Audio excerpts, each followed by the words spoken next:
My wife dressed up for another man, looked me in the eye, and said, "You've always just accepted things." I smiled and said nothing. What she didn't know was that I'd already been listening to her secrets for 3 weeks, and what I heard was going to cost her everything. My name is Gary Lang. I'm 46 years old. I've worked as head of security at Millbrook Square Mall in Columbus, Ohio for the past 11 years. Before that, I did 8 years in loss prevention for a regional retail chain. I know how to watch people. I know how to read a situation, how to spot when something's off before anyone else in the room catches it. That's the bitter irony of all this. I spent my entire career learning to see what others miss, and I spent 2 years refusing to see what was happening in my own house. Donna and I met when we were both 28. She was managing a hair salon 2 blocks from where I worked. We got married 4 years later, had Cooper, then Lily. Good years, mostly. Not perfect, nobody's are, but solid. Or so I thought. The night I'm talking about was a Thursday in late October. I came home from a 12-hour shift to find Donna at the bathroom mirror, putting on makeup at 7 in the evening. Not the everyday kind. The full treatment, foundation, liner, the works. She was wearing a dark green dress I hadn't seen before. I stood in the doorway and watched her for a moment. Cooper was in his room doing homework. Lily was at the kitchen table with her colored pencils. "Where are you headed?" I asked, keeping my voice level. Donna didn't turn around. She just kept working on her eyeliner and said, "Out with the girls from the salon." I didn't push it. I went to the kitchen, helped Lily with her drawing, heated up the leftover pasta from the night before. But something sat heavy in my chest all through dinner. Around 8:30, Donna came downstairs with her purse over her shoulder, keys in hand. She glanced at me in the kitchen doorway, and for a moment something flickered across her face. Not guilt exactly, more like a decision being made. "Don't wait up," she said. "I never do," I answered. She tilted her head slightly, like she was deciding whether to say something more. Then she did. Her voice was flat, almost bored. "You know what your problem is, Gary? You've always just accepted things. Maybe you should keep doing that." I looked at her for a long moment. Then I smiled, a quiet, steady smile, and said nothing. She had no idea what I'd already put in that purse. 20 minutes earlier, while she was in the shower, I had slipped a small listening device into the inner lining of her bag. A contact of mine, Frank Doyle, had dropped it off 2 days before. Frank was an old friend from my loss prevention days, now running private investigations out of a 2-room office in Westerville. I hadn't called him on impulse. I'd been building toward this for weeks. The front door closed. I stood in the quiet kitchen for a minute, listening to Lily hum softly over her drawing. Cooper appeared in the hallway, backpack still on one shoulder. "Where'd Mom go?" "Out for a bit," I said. "You eat yet?" He shook his head. I reheated the pasta, poured him a glass of milk, and sat at the table while he ate. Normal weeknight stuff, except my hands were steadier than they'd been in months. Something had shifted. I wasn't chasing a feeling anymore. I was collecting facts, and I was very, very good at that. I called Frank the next morning while the kids were at school. It was just after 9, and I was sitting at the kitchen table with a cup of coffee that had gone cold 10 minutes earlier. Donna had come home around midnight, said nothing, gone straight to bed. I'd heard her moving around in the dark, but pretended to be asleep. Frank picked up on the second ring. She took the bait. He asked before I could even say good morning. "She took the purse," I said, "which means she took everything in it." Frank let out a low breath. "Give it 12 hours. The device needs time to log enough audio. I'll pull the feed tonight, and we'll go from there." I'd known Frank Doyle for 16 years. We'd worked together at a regional loss prevention company back when I was still learning the ropes. He taught me most of what I know about watching people without being watched yourself. When he left to open his own firm, I wasn't surprised. Frank was the kind of man who needed to run his own operation. He was methodical, quiet, and completely without sentimentality when it came to facts. That last part was exactly what I needed right now. I went to work that afternoon and ran my shift on autopilot. Checked the overnight camera logs, briefed the morning team, walked the East Corridor twice. Millbrook Square was quiet on Fridays before noon. I appreciated the routine. It kept my hands busy while my head worked through everything I didn't want to think about, but couldn't stop. Ron Briggs stopped me near the service entrance around 2 o'clock. Ron was 47, worked the floor team on my shift. We'd been friendly for 3 years. Not close, but the kind of workplace friendly where you grab coffee together and trade complaints about management. He was leaning against the wall near the loading dock, scrolling his phone. "You look rough," he said when he saw me. "Bad night," I said. "Donna keeping you up?" He said it with a half grin, the kind that's supposed to read as harmless. I stopped walking. Something about the way he said her name, too casual, too easy, landed wrong. I filed it away without reacting. "That's the job. You notice. You don't tip your hand." Something like that, I said, and kept moving. I didn't think much more about Ron that afternoon, but I didn't forget it either. Frank called me at 8 that evening. I stepped outside onto the back porch while Donna gave Lily a bath, and Cooper finished up his homework. "You're going to want to sit down," Frank said. "I'm standing," I told him. He played me a 2-minute clip through the phone. The audio quality was clean. Frank's equipment always was. I heard Donna's voice first, then a man's. The man's name came up twice, Bryce. They talked about a restaurant, about next week, and then Donna said something that hit me like a flat tire at highway speed. She said, "He still has no idea." Honestly, Gary. Gary's useless that way. He just accepts things. There was laughter, his and hers. I stood on the back porch for a long moment after the clip ended, watching the neighbor's oak tree sway in the October wind. I thought about the way she'd looked at me the night before when she said, "You've always just accepted things." She'd been talking about more than one conversation. This wasn't a slip. This was a pattern. "There's more," Frank said. "A lot more." She mentioned money, Gary. Moving things around. "I want you to pull your joint account statements. Not online. Go to the branch in person and request paper copies. Don't use the shared computer." "Understood," I said. "And one more thing." Frank paused. "She mentioned someone at your job. Said he'd been keeping her in the loop." I didn't say anything for a moment. The oak tree kept swaying. "Did she use a name?" I asked. "Ron," Frank said quietly. I exhaled through my nose, slow and even. 11 years of security work had taught me one thing above everything else. The moment you show your hand is the moment you lose the advantage. Ron would go on thinking I didn't know. For now, that was exactly where I needed him. "Thanks, Frank," I said. "Keep the device running." I went back inside, checked on the kids, and sat on the edge of my bed in the dark for a few minutes. The man Donna thought she was married would have been gutted by what I'd just heard. Maybe he would have confronted her that same night, or swallowed it, and said nothing for another year. I wasn't that man anymore. I reached for my phone and started searching for a family law attorney. I took Monday off work. First personal day I'd used in over a year. I told my supervisor I had a family matter to handle, which was the most honest thing I'd said out loud in weeks. First stop was the bank branch on Morse Road. I walked in, asked for a teller I didn't recognize, and requested printed statements on our joint checking and savings accounts going back 18 months. The woman behind the counter gave me a politely puzzled look. Most people just used the app, but printed everything without question. I folded the papers into my jacket and drove home. I sat in my car in the mall parking lot for 40 minutes going through the numbers.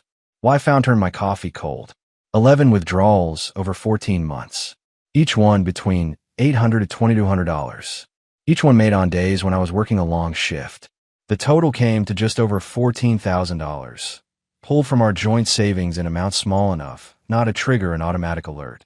Donna had always handled the household finances. I trusted her completely with that. I understood now what that trust had cost me. I called Frank from the car. "She's been skimming the joint account," I told him. 14 grand over 14 months. Frank was quiet for a moment.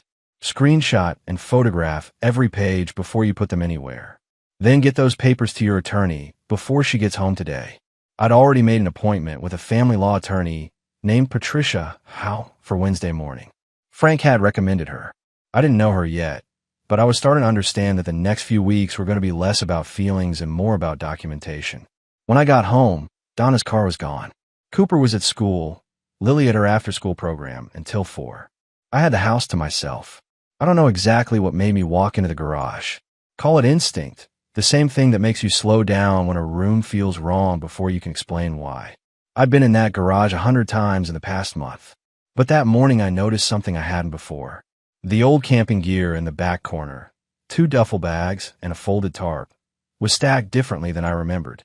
One of the duffels was zipped tight and pushed behind a storage shelf in a way that looked deliberate. I pulled it out, unzipped it.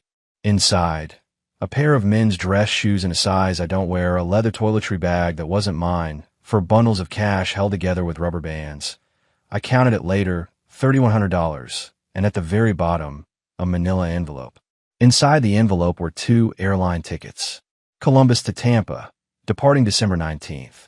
2 names, Donna Lang and Bryce Howell. December 19th was 6 days before Christmas. I stood in the garage with that envelope in my hand and thought about Cooper asking me last week whether we were doing the tree this year. I thought about Lily picking out the ornaments she wanted from the bin in the closet. And I thought about Donna telling me at dinner 3 weeks ago that maybe we should do something different for the holidays this year. Keep it low-key. She hadn't been talking about skipping the decorations. She'd been planning her exit. I photographed everything exactly as I found it, then zipped the bag back up and put it precisely where I found it. She couldn't know I'd been in there. I needed her to feel safe for just a little while longer. That afternoon I sat with Cooper while he did his math homework, and we watched 30 minutes of a game together before dinner. Normal. Steady. I didn't let a single thing show on my face. After the kids were in bed, I called Frank and read in the names on the tickets. Bryce Howell. Frank repeated. Give me 24 hours. He called back the next morning. What he told me added a layer I hadn't expected. Bryce Howell, 40 years old, was not a single man looking for a fresh start with someone else's wife. Bryce Howell was married. His wife's name was Karen. They had a 9-year-old daughter. They lived in a suburb of Cleveland, about 2.5 hours north of us. He came to Columbus 2 or 3 times a month, ostensibly for work, as a regional sales rep for a building materials company. Donna thought she was running toward something real. She had no idea she was the other woman in her own affair. I wrote that down in the notebook I'd started keeping. Date, time, source. The same way I've been trained to document incidents at work for 11 years. Every fact mattered. Every fact had a place. Wednesday morning I walked into Patricia Howe's office with a folder, a notebook, and a flash drive. She went through everything without expression, occasionally making a note, occasionally asking a question. When she finished, she looked up at me over her reading glasses. Mr. Lang, she said, you've done more preliminary work than most clients bring me after 3 months of trying. When do you want to file? When the time is right, I said. Not yet. She nodded slowly. Then keep doing exactly what you're doing. Ron Briggs had worked under me for 3 years. He was punctual, competent, and never caused problems on the floor, which was exactly why I'd always kept him at comfortable arm's length professionally. In security work, the people who never cause problems are sometimes the ones you watch most carefully. Trouble has a way of coming from the quiet corners. After what Frank had pulled from the audio recording, Donna mentioning Ron by name, as someone who was keeping her in the loop, I started paying attention to the quiet corner. I didn't change my behavior around him. That was critical. I still nodded at him in the corridor, still included him in shift briefings, still asked his opinion on minor floor decisions the way I always had. But now I was watching, and what I saw began to add up. Ron made personal calls on his break in the east stairwell, away from the cameras. I knew the blind spots in this building better than anyone, and that stairwell was one of them. He started showing up 5 minutes early on the days I came in, as if he wanted to be seen arriving before me. Small things. But in my line of work, small things are the whole job. On Thursday, I reviewed 2 weeks of access logs on the security office computer. Our system logged every login and every file accessed. Ron had pulled up my personal scheduling records twice in the past 3 weeks, the calendar that showed my long shifts, my days off, my coverage gaps. He had no operational reason to access those files. I printed the logs, dated them, and added them to my folder. Friday morning, I arranged a shift overlap with a part-timer named Chris, which gave me 40 minutes free in the middle of the day. I used those 40 minutes to stand near the east stairwell with a reason to be there, a routine inspection of the fire door mechanism, and I listened. Ron was on his phone. He kept his voice low, but the stairwell carried sound better than he knew. She's at the mall Wednesdays now, I think. Yeah, he extended his shift on Thursday, so, I don't know, she said just keep passing it along. I noted the time. I walked back to the office. I pulled out my notebook and wrote down every word I'd heard, verbatim, while it was still fresh. That evening I called Frank and gave him the update. You need to freeze that leak quietly, Frank said. You can't fire him. That tips Donna off that you're moving. But you can start feeding him wrong information. Put something plausible but false in your schedule, something she might act on. See what comes back. I thought about it for a day. Then I updated my shared scheduling calendar to show a fake overnight shift the following Tuesday, a 12-hour block that didn't exist. I told no one. I just let it sit there where Ron could find it. Tuesday night, I was home by 6. I parked down the street, walked back, and let myself in through the side door. Donna's car was in the driveway. She was on her phone in the kitchen, speaking in a low voice. She stopped when she heard me come in. "I thought you had an overnight," she said, her composure holding but her eyes sharpening. "Shift got covered," I said simply, setting my keys on the counter. "What's for dinner?"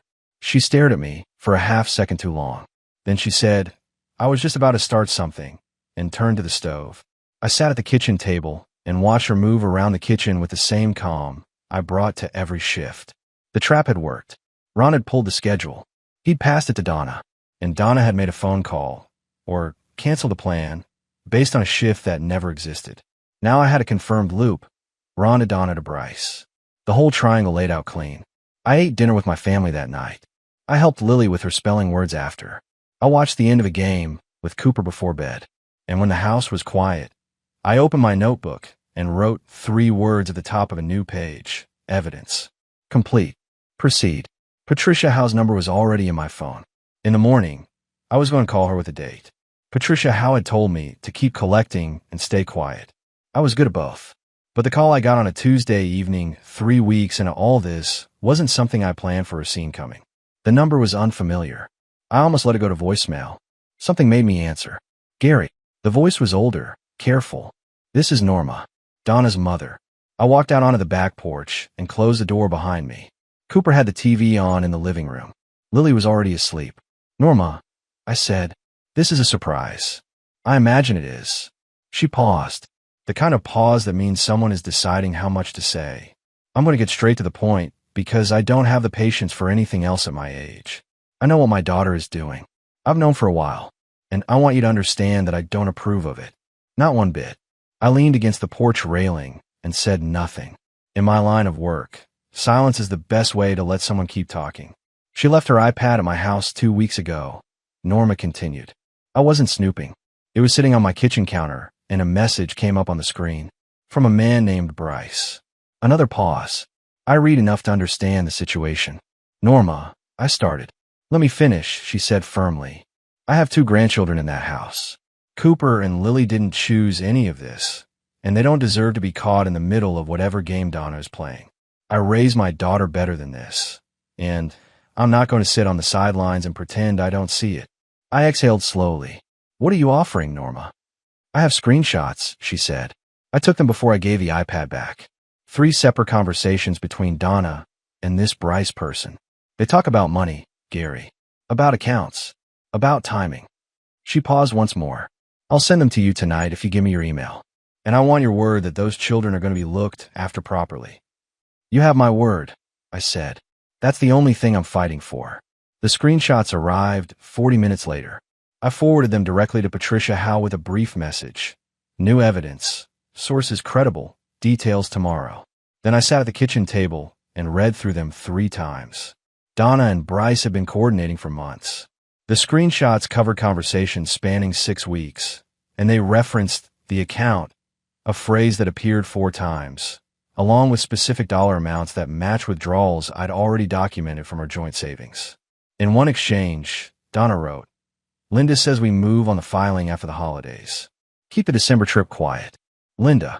That was Linda Farr, Donna's attorney, which meant Donna had already retained legal counsel without telling me. She had a lawyer, a plan, a timeline, and a getaway trip booked, and she'd been walking around our house every evening like everything was normal.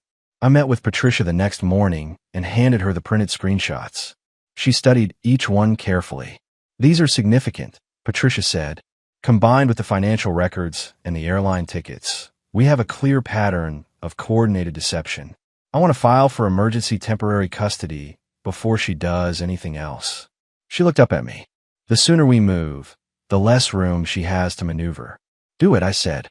That afternoon, walking back to my car from Patricia's office, I called Frank. "It's moving," I told him. "How are you holding up?" Frank asked. I thought about it honestly. "I'm fine," I said. "Angry but fine. The anger's useful right now." Frank was quiet for a moment. "Earl know anything yet?" My father, 75 years old, living alone in the house he'd raised me, and over in Gehenna. Sharp as a tack and twice as stubborn. Not yet, I said. But he will soon. The emergency custody hearing was set for a Thursday. Patricia had moved fast. I gave her credit for that. By Wednesday evening, I had the kids' bags packed and in the trunk of my car. I told Cooper and Lily we were going on a short trip to Grandpa Earl's, that Mom had some things to take care of at home.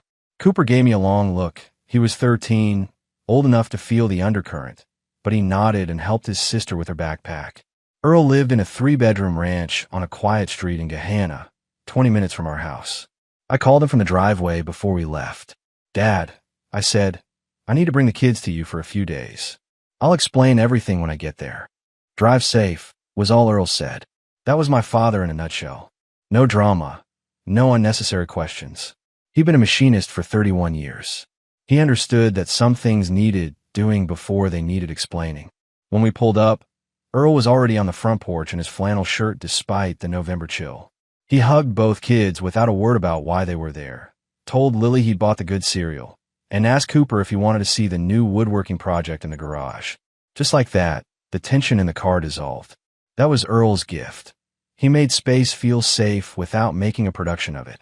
I helped settle the kids, then stood with my father in the kitchen while they got themselves sorted in the back bedroom.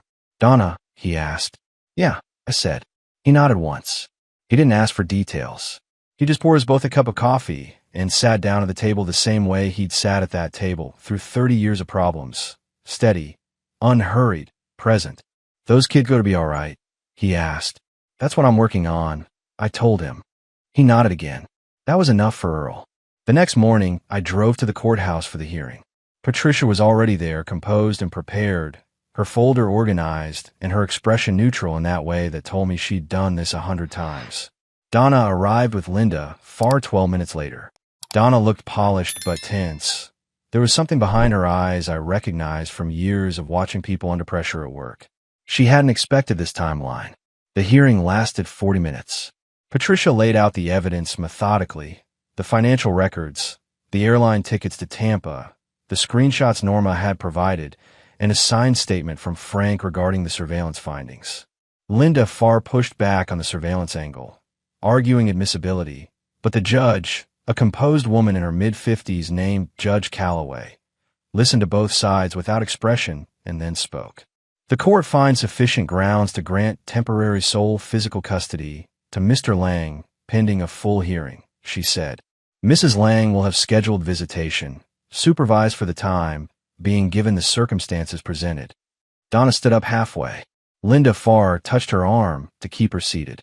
This is not the final determination, Judge Calloway continued, looking directly at Donna.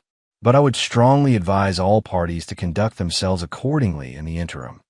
Outside in the corridor afterward, Donna moved toward me with Linda, Farr a half step behind. Her voice was low and tight. You really think you can just take them from me, Gary? They're my children. I looked at her calmly. There are children. And right now the court agrees with me that they need stability. That's not a punishment, Donna. That's a consequence. She stared at me. Something flickered in her expression. Not guilt exactly, but something in that neighborhood. You should have just accepted things, she said. The same words she'd used the night she walked out the door dressed for Bryce. I know you believe that, I said quietly. That's always been the difference between us. I turned and walked back toward the exit. Behind me, I heard Linda Farr say something to Donna in a low voice, and I heard Donna's response, a short, sharp exhale that wasn't quite a word. I pushed through the courthouse doors into the cold November air, got into my car, and drove to my father's house to pick up my kids. Life has a way of forcing you into situations you didn't plan for. I'd spent weeks building a careful, methodical case, documents organized, attorney briefed, every move calculated. What I hadn't calculated was running into Bryce Howell on a Saturday morning in the cereal aisle of the Kroger on Stelzer Road. I recognized him immediately from the photo Frank had pulled. 40 years old, medium build, wearing a gray fleece jacket and holding a box of granola like he didn't have a care in the world. He was looking at his phone when I walked around the end of the aisle with my cart. He looked up. For a half second, neither of us moved. He knew who I was. I could see it in the way his expression shifted. A quick recalibration, The kind people do when they get caught somewhere they'd rather not be caught. He opened his mouth slightly, closed it, then tried for casual. Hey, he said. I stopped my cart about 4 feet from him. I looked at him the way I'd looked at shoplifters for 11 years. Steady, patient, without hostility. Just watching. Bryce, I said. Not a question. He straightened up slightly. Look, man, I don't want any trouble. I'm not here for trouble, I said, keeping my voice low and even. I'm here for cereal. I paused just long enough. But since we're standing here, you should know that everything you and Donna planned is already on a judge's desk. The Tampa tickets, the account transfers, all of it. I held his gaze. Whatever you thought you were building with her, you might want to think carefully about whether it's still worth building. He stared at me. His jaw tightened, then loosened. He was trying to figure out what move to make and coming up empty. I didn't want it to go this way, he said finally, his voice lower now. I know you didn't, I said. Nobody ever does. I pushed my car past him and kept moving down the aisle. I didn't look back. My hand was steady on the cart handle, my breathing even. The anger was there. It was always there underneath, but I'd learned to use it as fuel instead of fire. You don't win anything by exploding. You win by being the last man standing when the dust settles. I texted Frank from the parking lot. Ran in a howl at Kroger. Said my piece. No incident. Frank replied with a single word, good. That afternoon, Donna called my cell. The kids were at Earl's for the weekend, a new routine we'd settled into since the hearing, and I was at home going through paperwork at the kitchen table. You spoke to Bryce, she said. Her voice had that particular tone she used when she was managing her anger in public. Controlled but pressurized. I did, I said.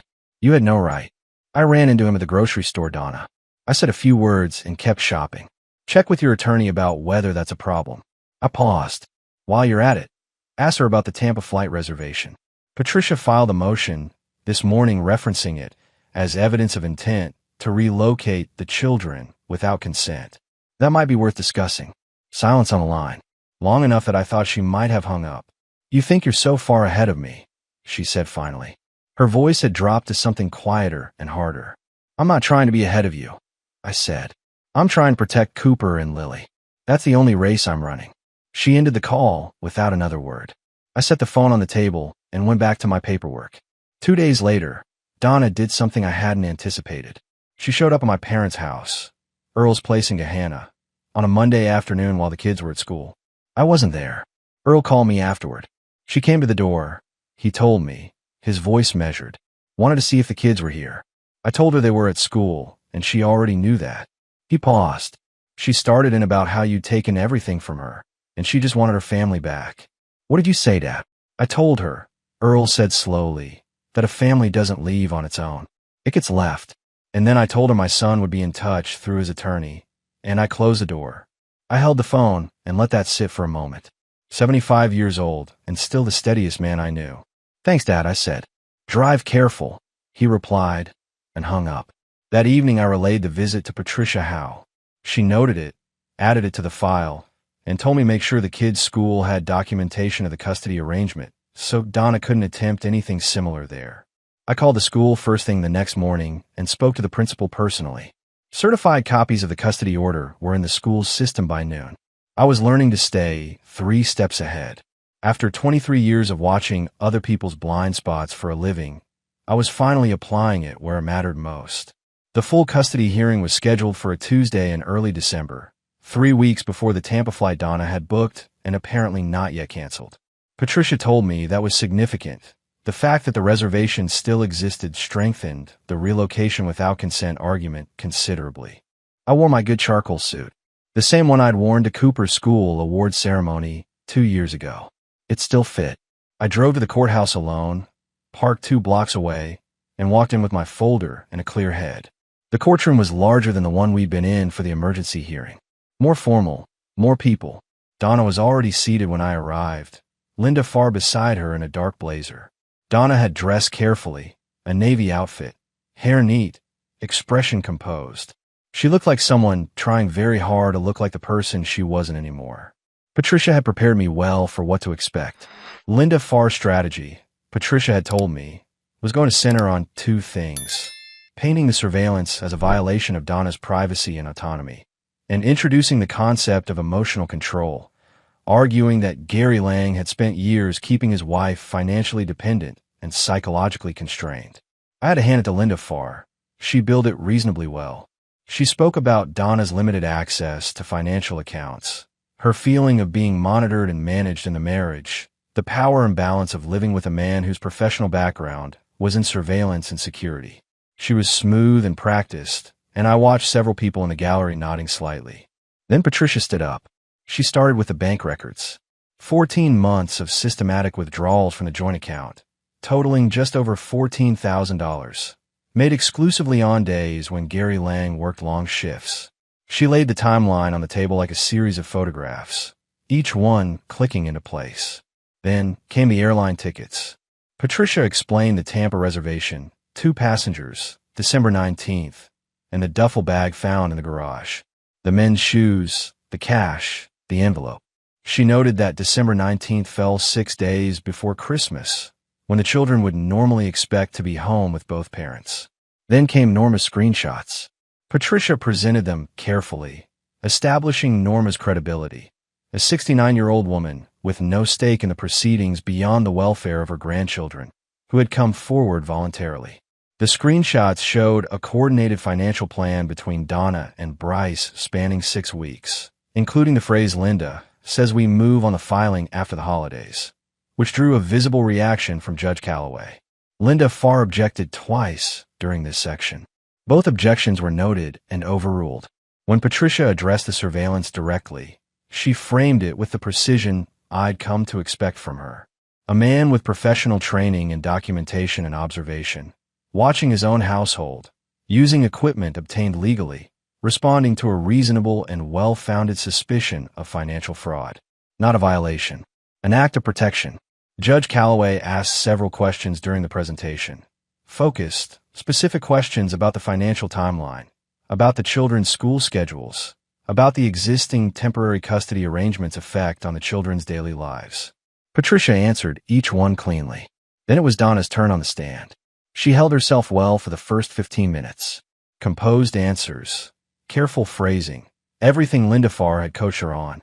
But when Patricia began cross-examination and started walking through the specific dates on the bank withdrawal records, asking Donna to confirm each one, the composure began to develop hairline fractures. In this withdrawal of $1,800 on October 3rd, Patricia said, her voice entirely conversational, "You made that withdrawal?" "Yes," Donna said. "For household expenses. Can you provide receipts for those household expenses?" A pause. "I don't keep every receipt." "Of course," Patricia said. "And the withdrawal on September 9th? Also household expenses?" "Yes." "And the one on August 21st?